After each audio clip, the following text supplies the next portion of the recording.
ಎಲ್ಲರಿಗೂ ನಮಸ್ಕಾರ. ಕರ್ನಾಟಕ ರಾಜ್ಯ ಸಹಾಯಕ ಪ್ರಾಧ್ಯಾಪಕರ ಅರ್ಹತಾ ಪರೀಕ್ಷೆ ಕೆಸೆಟ್ ಎಕ್ಸಾಮ್ 2024 ಈ 8 ವಿಷಯಗಳಲ್ಲಿ ಅತಿ ಹೆಚ್ಚು ಅಭ್ಯರ್ಥಿಗಳು ಕೆಸೆಟ್ ಎಕ್ಸಾಮಲ್ಲಿ ಪಾಸ್ ಆಗ್ತಾರೆ ಅನ್ನೋ ಮಾಹಿತಿಯನ್ನು ಈ ವಿಡಿಯೋದಲ್ಲಿ ನಿಮಗೆ ತಿಳಿಸಬೇಕು ಅಂತ ವಿಡಿಯೋವನ್ನು ಮಾಡ್ತಿದ್ದೇನೆ. ವಿಡಿಯೋವನ್ನು ಸ್ಕಿಪ್ ಮಾಡದೆ ಪೂರ್ತಿಯಾಗಿ ನೋಡಿ. ಹಾಗೆಯೇ ಇದುವರೆಗೆ ಯಾರು ನಮ್ಮ ಚಾನಲ್ಗೆ ಸಬ್ಸ್ಕ್ರೈಬ್ ಆಗಿಲ್ಲ, ಸಬ್ಸ್ಕ್ರೈಬ್ ಹಾಕೊಳ್ಳಿ ಅಂತ ಹೇಳ್ತಾ ಬನ್ನಿ ಇವತ್ತಿನ ವಿಡಿಯೋವನ್ನು ಶುರು ಮಾಡೋಣ. ಕರ್ನಾಟಕ ರಾಜ್ಯ ಸಹಾಯಕ ಪ್ರಾಧ್ಯಾಪಕರ ಅರ್ಹತಾ ಪರೀಕ್ಷೆ ಕೆಸೆಟ್ ಎಕ್ಸಾಮ್ ಜನವರಿ 13, 2024 ನಡೆಸಿದರು. ಆದ ನಂತರ ತಾತ್ಕಾಲಿಕ ಕೀ ಆನ್ಸರನ್ನು ಬಿಟ್ಟರು, ಫೈನಲ್ ಕೀ ಆನ್ಸರನ್ನು ಬಿಟ್ಟರು, ಸ್ಕೋರ್ ಕಾರ್ಡನ್ನು ಬಿಟ್ಟರು. ರಿಸಲ್ಟ್ ಇನ್ನೂ ಸಹ ಬಿಡಲಿಲ್ಲ. 2021 ರಿಸಲ್ಟ್ನ ಆಧಾರದ ಮೇಲೆ ಅತಿ ಹೆಚ್ಚು ಅಭ್ಯರ್ಥಿಗಳು ಯಾವೆಲ್ಲ ವಿಷಯದಲ್ಲಿ ಅತಿ ಹೆಚ್ಚು ಅಭ್ಯರ್ಥಿಗಳು ಪಾಸ್ ಆಗ್ತಾರೆ, 8 ಅದರಲ್ಲಿ ಮೇಯ್ನಾಗಿ 8 ವಿಷಯದಲ್ಲಿ ಈ ಸರ್ತಿ ಹೆಚ್ಚಿನ ಅಭ್ಯರ್ಥಿಗಳು ಪಾಸಾಗುವ ಸಾಧ್ಯತೆ ಇದೆ. ಅದರ ಬಗ್ಗೆ ನಿಮಗೆ ಇಲ್ಲಿ ಮಾಹಿತಿಯನ್ನು ಕೊಡ್ತಾ ಹೋಗ್ತೇನೆ. ಲಾಸ್ಟ್ ವಿಡಿಯೋದಲ್ಲಿ 2021 ಆಧಾರದ ಮೇಲೆ ಎಷ್ಟು ಜನ ಪಾಸ್ ಆಗ್ಬೋದು, ಒಂದು ಸಬ್ಜೆಕ್ಟಲ್ಲಿ ಪ್ರತಿ ವಿಷಯದಲ್ಲಿ ಎಷ್ಟು ಜನ ಪಾಸ್ ಆಗ್ಬೋದು ಅನ್ನೋ ಮಾಹಿತಿಯನ್ನು ಕೊಟ್ಟಿದ್ದೆ.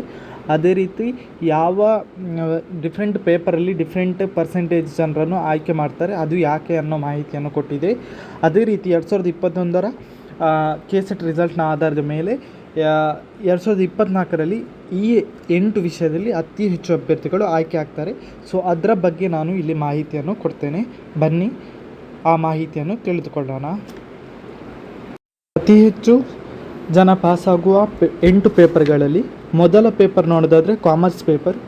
ಎಲ್ಲ ಎಕ್ಸಾಮಲ್ಲಿ ಕಾಮರ್ಸ್ ಪೇಪರ್ಗೆ ಹೈಯೆಸ್ಟ್ ಜನ ಎಕ್ಸಾಮನ್ನು ಬರೀತಾರೆ. ಸೊ ಪ್ರತಿ ವರ್ಷವೂ ಕಾಮರ್ಸ್ ಪೇಪರ್ಗೆ ಹೈಯೆಸ್ಟ್ ಜನ ಎಕ್ಸಾಮನ್ನು ಬರೀತಿರ್ತಾರೆ. ಸೊ ಕಾಮರ್ಸ್ ಪೇಪರಿಗೆ 7% ಕ್ರೈಟೀರಿಯಾದಲ್ಲಿ ಸೆಲೆಕ್ಷನನ್ನು ಮಾಡಿದರು. ಲಾಸ್ಟ್ ಇಯರ್ 7% ಜನರನ್ನು ಸೆಲೆಕ್ಟ್ ಮಾಡಿದರು. ಸೊ 2021 ಮತ್ತು 2024 ಡೇಟಾದ ಪ್ರಕಾರ ನೋಡೋದಾದರೆ 2021ರಲ್ಲಿ 14,063 ಜನ ರಿಜಿಸ್ಟರ್ ಮಾಡಿಕೊಂಡಿದ್ದರು. ಕಾಮರ್ಸ್ ಪೇಪರ್ಗೆ ರಿಜಿಸ್ಟರ್ ಮಾಡಿಕೊಂಡಿದ್ದರು.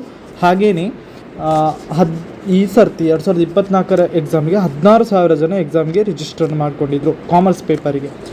ಹಾಗೆಯೇ 12,030 ಜನ 2021ರಲ್ಲಿ ಎಕ್ಸಾಮ್ಗೆ ಎಪಿಯರ್ ಆಗಿದ್ದರು.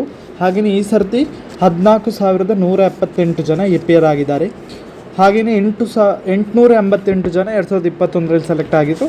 ಸೊ ಈ ಸರ್ತಿ 987 7% ಕೊಟ್ಟರೆ 987 ಜನ ಸೆಲೆಕ್ಟ್ ಆಗುವಂತಹ ಚಾನ್ಸಸ್ ಇದೆ. ಸೊ ಹೈಯೆಸ್ಟ್ ಜನ ಸೆಲೆಕ್ಟ್ ಆಗುವಂತಹ ಪೇಪರಲ್ಲಿ ಟಾಪ್ ಮೋಸ್ಟ್ ಪೇಪರ್ ಅಂದರೆ ಅದು ಕಾಮರ್ಸ್ ಪೇಪರ್. ಇಲ್ಲಿ ಅತಿ ಹೆಚ್ಚು ಜನರು ಸೆಲೆಕ್ಟ್ ಆಗ್ತಾರೆ ಅನ್ನೋದು ಒಂದು ಮಾಹಿತಿ. ಹಾಗೆಯೇ ಎರಡನೇ ಪೇಪರ್ ನೋಡೋದಾದರೆ ಕೆಸೆಟ್ನಲ್ಲಿ ಅತಿ ಹೆಚ್ಚು ಜನರು ಆಯ್ಕೆ ಆಗುವ ಪೇಪರ್ಗಳಲ್ಲಿ ಎರಡನೇ ಪೇಪರ್ ಯಾವುದು ಅಂತ ಹೇಳಿದರೆ ಅದು ಕನ್ನಡ ಪೇಪರ್. ಕನ್ನಡ ಪೇಪರಿಗೆ 6% ಜನರನ್ನು 2021ರಲ್ಲಿ ಆಯ್ಕೆ ಮಾಡಲಾಗಿತ್ತು. ಸೊ 2021 ಡೇಟಾದ ಪ್ರಕಾರ 7,974 ಜನ ರಿಜಿಸ್ಟರ್ ಮಾಡಿಕೊಂಡಿದ್ದರು ಕನ್ನಡ ಎಕ್ಸಾಮಿಗೆ. 6,490 ಜನ ಎಕ್ಸಾಮನ್ನು ಬರೆದಿದ್ದರು. ಸೊ 397 ಜನ ಅಲ್ಲಿ ಸೆಲೆಕ್ಟ್ ಆಗಿದ್ದರು. ಈ ಸರ್ತಿ 2024ರಲ್ಲಿ ನೋಡೋದಾದರೆ 11,000 ಜನರು ಎಕ್ಸಾಮಿಗೆ ರಿಜಿಸ್ಟರ್ ಮಾಡಿಕೊಂಡಿದ್ದರು. 8,707 ಜನರು ಎಕ್ಸಾಮನ್ನು ಬರೆದಿದ್ದರು. ಸೊ 6% 2021 ಪ್ರಕಾರ ಕೊಟ್ಟರೆ 522 ಜನರು ಸೆಲೆಕ್ಟ್ ಆಗುವಂತಹ ಚಾನ್ಸಸ್ ಇದೆ. ಸೊ ಇದು ಸೆಕೆಂಡ್ ಹೈಯೆಸ್ಟ್ ಪೇಪರ್, ಅಂದರೆ ಸೆಕೆಂಡ್ ಪೇಪರ್. ಇದರಲ್ಲಿ ಹೈಯೆಸ್ಟ್ ಜನರು ಸೆಲೆಕ್ಟ್ ಆಗುವಂತಹ ಚಾನ್ಸಸ್ ಇದೆ. ಕೆಸೆಟ್ಟಲ್ಲಿ ಅತಿ ಹೆಚ್ಚು ಸೆಲೆಕ್ಟ್ ಆಗುವಂತಹ ಇನ್ನೊಂದು ಪೇಪರ್ ನೋಡೋದಾದರೆ ಲೈಫ್ ಸೈನ್ಸ್ ಅಂತ. ಈ ಪೇಪರಲ್ಲಿ 11% ಜನರನ್ನು 2021ರಲ್ಲಿ ಆಯ್ಕೆ ಮಾಡಲಾಗಿತ್ತು. ಸೊ ಅತಿ ಹೆಚ್ಚು ಜನರು ಅಲ್ಲಿ ಆಯ್ಕೆ ಆಗಿದ್ದರು. ಸೊ 2021 ಡೇಟಾದ ಪ್ರಕಾರ 6,228 ಜನರು ರಿಜಿಸ್ಟರ್ ಮಾಡಿಕೊಂಡು 5,273 ಜನ ಎಕ್ಸಾಮನ್ನು ಬರೆದಿದ್ದರು. ಸೊ ಅಲ್ಲಿ 584 ಜನ ಸೆಲೆಕ್ಟ್ ಆಗಿದ್ದರು. ಸೊ 2024 ಪ್ರಕಾರ 8,320 ಜನ ಎಕ್ಸಾಮಿಗೆ ಎಪಿಯರ್ ಆಗಿದ್ದಾರೆ. ಸೊ 913 ಜನ ಸೆಲೆಕ್ಟ್ ಆಗುವಂತಹ ಚಾನ್ಸಸ್ ಇದೆ. ಇದು 11% ಕ್ರೈಟೀರಿಯಾದಲ್ಲಿ ಡೇಟಾದ ಮೇಲೆ ನಾನು ಮಾಡಿರೋದು. ಸೊ 11% ಅಷ್ಟು ನಮಗೆ ಕೊಟ್ಟರೆ, ಲೈಫ್ ಸೈನ್ಸ್ ಅವರಿಗೆ ಕೊಟ್ಟರೆ, ಸೊ 913 ಜನ ಸೆಲೆಕ್ಟ್ ಆಗುವಂತಹ ಚಾನ್ಸಸ್ ಇದೆ. ಸೆಟ್ಟಲ್ಲಿ ಅತಿ ಹೆಚ್ಚು ಜನರು ಸೆಲೆಕ್ಟ್ ಆಗುವಂತಹ ಮತ್ತೊಂದು ಪೇಪರ್ ನೋಡೋದಾದರೆ ಅದು ಎಕನಾಮಿಕ್ಸಲ್ಲಿ 6% ಜನರನ್ನು 2021ರಲ್ಲಿ ಆಯ್ಕೆ ಮಾಡಲಾಗಿತ್ತು. 2021 ಡೇಟಾ ಪ್ರಕಾರ 5,934 ಜನ ರಿಜಿಸ್ಟರ್ ಮಾಡಿಕೊಂಡು 5,005 ಜನ ಎಪಿಯರ್ ಆಗಿದ್ದರು ಎಕ್ಸಾಮಿಗೆ. 308 ಜನ ಅಲ್ಲಿ ಸೆಲೆಕ್ಟ್ ಆಗಿದ್ದರು. ಈ ಸರ್ತಿ ನೋಡೋದಾದರೆ 7021 ಜನ ಎಕ್ಸಾಮನ್ನು ಬರೆದಿದ್ದಾರೆ. 6% ಕ್ರೈಟೀರಿಯಾದಷ್ಟು 6% ಅಷ್ಟು ಜನರನ್ನು ಸೆಲೆಕ್ಟ್ ಮಾಡಿದರೆ 421 ಜನ ಸೆಲೆಕ್ಟ್ ಆಗುವಂತಹ ಚಾನ್ಸಸ್ ಇಲ್ಲಿ ಇದೆ. ಇನ್ನೊಂದು ಪೇಪರ್ ನೋಡೋದಾದರೆ ಅದು ಇಂಗ್ಲೀಷ್ ಪೇಪರಲ್ಲಿ 6% ಜನರನ್ನು 2021ರಲ್ಲಿ ಆಯ್ಕೆ ಮಾಡಲಾಗಿತ್ತು. ಅದರ ಡೇಟಾ ಪ್ರಕಾರ 5934 ಜನ ರಿಜಿಸ್ಟರ್ ಮಾಡ್ಕೊಂಡಿದ್ರು ಇಂಗ್ಲೀಷ್ ಪೇಪರಿಗೆ. 5582 ಜನ ಎಕ್ಸಾಮನ್ನು ಬರೆದಿದ್ರು. ಸೊ ಅಲ್ಲಿ 306 ಜನ ಸೆಲೆಕ್ಟ್ ಆಗಿದ್ರು. ಅದೇ ರೀತಿ 2024ರ ಡೇಟಾದ ಪ್ರಕಾರ 6% ಜನರನ್ನು ಸೆಲೆಕ್ಟ್ ಮಾಡಿದರೆ 6693 ಜನರ ಎಕ್ಸಾಮ್ ಬರೆದಿದ್ದಾರೆ. ಅದರಲ್ಲಿ 396 ಜನ ಸೆಲೆಕ್ಟ್ ಆಗುವಂತಹ ಚಾನ್ಸಸ್ ಇದೆ. ಹಾಗೆಯೇ ಹೈಯೆಸ್ಟ್ ಜನ ಸೆಲೆಕ್ಟ್ ಆಗುವ ಇನ್ನೊಂದು ಪೇಪರ್ ನೋಡೋದಾದರೆ ಅದು ಪೊಲಿಟಿಕಲ್ ಸೈನ್ಸ್. 2021ರಲ್ಲಿ 8% ಜನರನ್ನು ಇಲ್ಲಿ ಆಯ್ಕೆ ಮಾಡಲಾಗಿತ್ತು. ಸೊ ಅದರ ಡೇಟಾ ಪ್ರಕಾರ 5192 ಜನ ರಿಜಿಸ್ಟರ್ ಆಗಿದ್ದರು. 4419 ಜನ ಎಕ್ಸಾಮನ್ನು ಬರೆದಿದ್ರು. 378 ಜನ ಅಲ್ಲಿ ಸೆಲೆಕ್ಟ್ ಆಗಿದ್ದರು.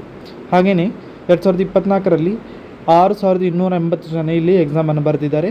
ಸೊ 496 ಜನ ಇಲ್ಲಿ ಸೆಲೆಕ್ಟ್ ಆಗುವಂತಹ ಚಾನ್ಸಸ್ ಇದೆ. ಪೇಪರ್ ನೋಡೋದಾದರೆ ಹಿಸ್ಟ್ರಿ ಪೇಪರಲ್ಲಿ 2021ರಲ್ಲಿ 8% ಜನರನ್ನು ಸೆಲೆಕ್ಟ್ ಮಾಡಲಾಗಿತ್ತು. ಸೊ ಇಲ್ಲಿ 6043 ಜನ ಎಕ್ಸಾಮನ್ನು ರಿಜಿಸ್ಟರ್ ಮಾಡಿಕೊಂಡಿದ್ರು ಎಕ್ಸಾಮಿಗೆ. ಹಿಸ್ಟ್ರಿ ಪೇಪರಿಗೆ 5115 ಜನ ಎಕ್ಸಾಮನ್ನು ಬರೆದು 325 ಜನ ಇಲ್ಲಿ ಸೆಲೆಕ್ಟ್ ಆಗಿದ್ದರು 2021ರಲ್ಲಿ. ಈ ಸರ್ತಿ 2024ರಲ್ಲಿ 8064 ಜನ ಎಕ್ಸಾಮನ್ನು ಬರೆದಿದ್ದಾರೆ. ಸೊ ಅದರಲ್ಲಿ 480 ಜನ ಸೆಲೆಕ್ಟ್ ಆಗುವಂತಹ ಚಾನ್ಸಸ್ ಇದೆ. ಅತಿ ಹೆಚ್ಚು ಜನರು ಸೆಲೆಕ್ಟ್ ಆಗುವಂತಹ KSETನ ಮತ್ತೊಂದು ಪೇಪರ್ ನೋಡೋದಾದರೆ ಅದು ಕೆಮಿಕಲ್ ಸೈನ್ಸ್. ಇದರಲ್ಲಿ 7% ಜನರನ್ನು 2021ರಲ್ಲಿ ಆಯ್ಕೆ ಮಾಡಲಾಗಿತ್ತು. ಅದರ ಡೇಟಾದ ಪ್ರಕಾರ 4841 ಅಭ್ಯರ್ಥಿಗಳು ಇದಕ್ಕೆ ರಿಜಿಸ್ಟರ್ ಮಾಡಿಕೊಂಡಿದ್ರು. 4072 ಜನ ಇಲ್ಲಿ ಎಕ್ಸಾಮನ್ನು ಬರೆದಿದ್ರು. 312 ಜನ ಅಲ್ಲಿ ಸೆಲೆಕ್ಟ್ ಆಗಿದ್ದರು. ಈ ಸರ್ತಿಯ ಡೇಟಾದ ಪ್ರಕಾರ 6345 ಜನ ಎಕ್ಸಾಮನ್ನು ಬರೆದಿದ್ದಾರೆ. ಸೊ 441ರಷ್ಟು ಜನರು ಸೆಲೆಕ್ಟ್ ಆಗುವಂಥ ಚಾನ್ಸಸ್ ಇದೆ. ಇವಿಷ್ಟು KSET ಎಕ್ಸಾಮಲ್ಲಿ ಅತಿ ಹೆಚ್ಚು ಜನರನ್ನು ಆಯ್ಕೆ ಮಾಡುವ ಅಂತಹ ಸಬ್ಜೆಕ್ಟ್ಗಳು. ಈ ಪೇಪರ್ನಲ್ಲಿ ಅತಿ ಹೆಚ್ಚು ಜನರು ಆಯ್ಕೆ ಆಗ್ತಾರೆ. ಇದು ನಾನು ಟಾಪ್ 8 ಸಬ್ಜೆಕ್ಟ್ನ ಬಗ್ಗೆ ಇಲ್ಲಿ ಮಾಹಿತಿಯನ್ನು ಕೊಟ್ಟಿದ್ದೇನೆ. ಈ ಮಾಹಿತಿ ನಿಮಗೆ ಇಷ್ಟ ಆಗಿದರೆ ಲೈಕ್ ಮಾಡಿ, ಹಾಗೆಯೇ ಶೇರ್ ಮಾಡಿ, ಹಾಗೆಯೇ ನಮ್ಮ ಚಾನಲ್ಗೆ ಸಬ್ಸ್ಕ್ರೈಬ್ ಆಗಿ ಅಂತ ಹೇಳ್ತಾ ಎಲ್ಲರಿಗೂ ನಮಸ್ಕಾರ.